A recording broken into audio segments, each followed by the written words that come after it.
Hello everyone, welcome back to my YouTube channel Nitin academy. आप सभी का स्वागत है। आज हम क्लास 6 हिस्ट्री बुक का सेकंड चैप्टर पढ़ेंगे। अगर आपने हिस्ट्री बुक का पहला चैप्टर नहीं देखा तो पहले आप उसे देख लीजिए, लिंक डिस्क्रिप्शन में दिया गया है। तो हमारे सेकंड चैप्टर का नाम है आखेट खाद्य संकलन, खाद्य संग्रह से भोजन उत्पादन तक। आखेट मतलब होता है शिकारी, खाद्य मतलब जो भी हमारे क्रॉप्स फसल हैं, संग्रह मतलब होता है इकट्ठा करना, और भोजन उत्पादक तक। तो शिकारियों द्वारा जो भी भोजन है उसका इकट्ठा करना और उसको उत्पादन करना इस चैप्टर में पढ़ेंगे, जिसमें हमारा पहला पॉइंट है कि आरंभिक मानव, जो हमारा शुरुआती ह्यूमन था, फर्स्ट मैन था, आखिर वह इधर से उधर क्यों घूमते थे। तो पहला पॉइंट इसके अंदर है यह है कि अगर वह एक ही जगह ज़्यादा दिनों तक रहते थे तो आसपास के पौधों और फलों को और जानवरों को खाकर समाप्त कर देते थे, इसलिए उन्हें एक ही जगह से दूसरी जगह जाना पड़ता था। जो आरंभिक मानव था वह एक ही जगह पर ज़्यादा दिनों तक रहकर वहाँ पर जितने भी पौधे, फल और जानवर होते थे उनको खाकर ख़त्म यानी समाप्त कर देते थे। फिर वहाँ पर कुछ खाने के लिए बचता नहीं था तो उन्हें एक स्थान से दूसरे स्थान पर जाना पड़ता था। पहला कारण ये हो गया। दूसरा कारण देखते हैं।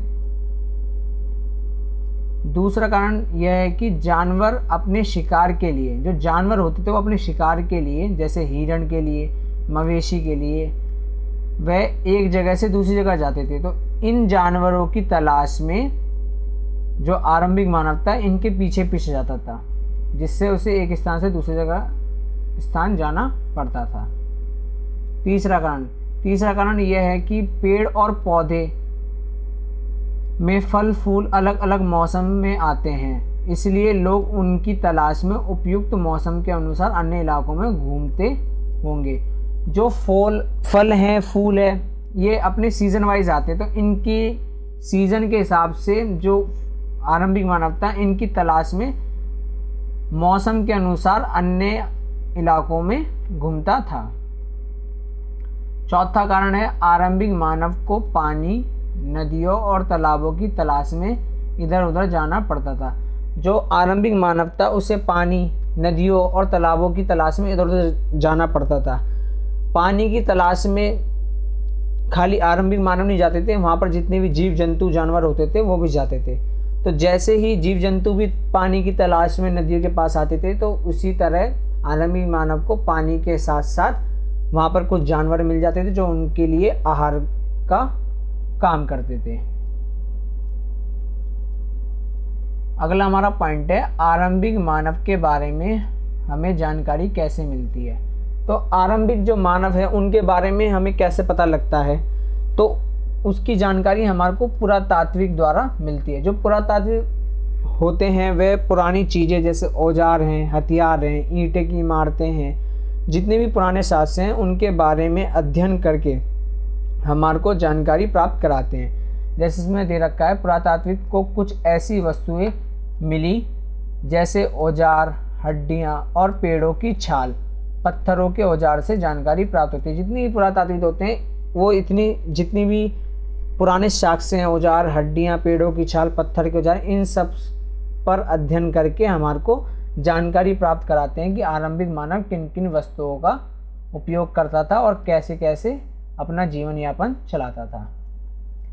धीरे धीरे लोग अब कृषक व पशुपालक बन गए। कृषक मतलब होता है किसान। जो आरंभिक मानवता पहले वह अपने भोजन की तलाश में एक स्थान से दूसरे स्थान जाता था, लेकिन धीरे धीरे वह कृषक बन गया, फसल उगाने लगा। जब वह फसल उगाने लगा तो वह एक ही स्थान पर लंबे समय तक रहने लगा और उन फसलों को उपजाने में कुछ समय लगता है, जैसे 6 महीने, साल भर। तो उन फसल की देखरेख के लिए वह एक ही स्थान पर लंबे समय तक टिकने लगा और उन फसलों को इकट्ठा करके वो अपने भविष्य में उसका उपयोग में ला सके, इसलिए उनको संग्रह या भंडारण भी करने लगा। धीरे धीरे लोग अब कृषक व पशुपालक बनने लगे थे, जिसके कारण वे अब एक ही स्थान पर लंबे समय तक रहने लगे और फसलों का भंडारण करना भी सीख गए। भंडारण करने में भी ध्यान देने लगे। जो भंडारण है मतलब जो फसल वो इकट्ठा करते थे उसके प्रमाण पश्चिमोत्तर क्षेत्र में और कश्मीर में पूर्वी व दक्षिण भारत से भी प्राप्त हुए हैं। ब्रूज होम के लोग गड्ढे के नीचे घर बनाते थे जिन्हें गर्तवास कहते हैं।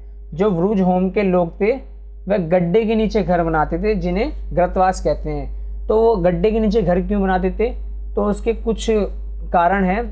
एक तो जो गड्ढे के नीचे वे घर बनाते थे तो उससे उनको सुरक्षा मिलती थी, जंगली जानवरों से बचाव हो सकता था। जो मौसम है, ठंड है, गर्मी है, लू है, ऐसी जगहों, ऐसी जितनी भी प्राकृतिक चीज़ें हैं उन चीज़ों से उन्हें बचाव मिलता था। इस मारे वो गर्तवास गड्ढे के घरों में रहते थे। जो गड्ढे के घर होते थे इनमें सीढ़ियाँ भी होती थी। गर्तवास के अंदर सीढ़ियाँ भी थी आने जाने के लिए, और इन गर्तवास घरों के अंदर वह आग जलाने के भी प्रमाण मिले। मतलब इन गर्तवास के अंदर, घर के अंदर और घर के बाहर आग जलाने के भी प्रमाण मिले। किन्हें मिले? पुरातात्विक को। जो नवपाषाण काल है, नवपाषाण काल के जो औजार हैं उनकी धार को और अधिक, जो टूल्स हैं उनको और नोकीला, शार्प बनाने के लिए उन पर पॉलिश चढ़ाई जाती थी। जो नवपाषाण काल के जितने भी औजार हैं उनको अधिक नोकीला, धारदार बनाने के लिए, शार्प बनाने के लिए उन पर पॉलिश चढ़ाई जाती थी ताकि जो उनके औजार हैं वो अच्छी तरह उपयोग में आ सके। इस काल में चावल, गेहूं, दलहन जैसी फसलों का आहार किया जाता था। जो नवपाषाण काल था इसके अंदर गेहूं, चावल, दलहन मतलब दाल जैसी फसलों को खाया करते थे। कृषक व पशुपालक समूह में रहते थे जिन्हें जनजाति कहते हैं। जितने भी किसान थे और पशुपालक थे वो ग्रुप में रहते थे जिन्हें उस समय पर जनजाति कहा जाता था। मेहरगढ़ में, जो मैंने फर्स्ट चैप्टर में बताया था, मेहरगढ़ जो बलूचिस्तान में है जहाँ पर प्राचीनतम साक्ष्य मिले हैं गेहूं और जौ के, तो मेहरगढ़ में आयताकार व चौकोर घर के प्रमाण मिले हैं। मेहरगढ़ में रेक्टेंगल टाइप्स के और चौकोर टाइप के मतलब स्क्वायर। मेहरगढ़ में आयताकार व चौकोर घर के प्रमाण मिले। प्रत्येक घर में 4 या उससे ज़्यादा कमरे होते थे। मतलब जो प्रत्येक घर है ऐसे इसमें 4 या उससे ज़्यादा कमरे होते थे। और जो वहाँ पर मृतक होते थे उनके साथ कुछ सामान को भी दफनाया जाता था। मृतक के साथ सामान क्यों दफनाया जाता था? क्योंकि इन लोगों की ऐसी मान्यता थी कि जो मृतक है इसके बाद भी और कोई दुनिया होती है और इस सामान को वो उस दुनिया में अपने उपयोग में ला सकेगा, इसलिए मृतक के साथ कुछ सामान को दफनाया गया था। तो ऐसी एक हमारे को एक एविडेंस मिला है, साक्ष्य, जिसमें एक मृतक के साथ एक बकरी को भी दफनाने के प्रमाण मिले हैं। मतलब एक मृतक के साथ एक बकरी को दफनाया गया था। दहोलजी हेडिंग ब्रह्मपुत्र की घाटी की पहाड़ियाँ। दहोलजी हेडिंग ब्रह्मपुत्र की घाटी की पहाड़ियाँ हिल्स है। यहाँ से हमारे को सरल व मुसल के पत्थर के औजार मिले हैं। दहोलजी हिल्स से हमारे को सरल व मुसल के पत्थरों के औजार मिले हैं और यहाँ से बर्तन भी हमारे को मिले हैं। Thanks for watching guys.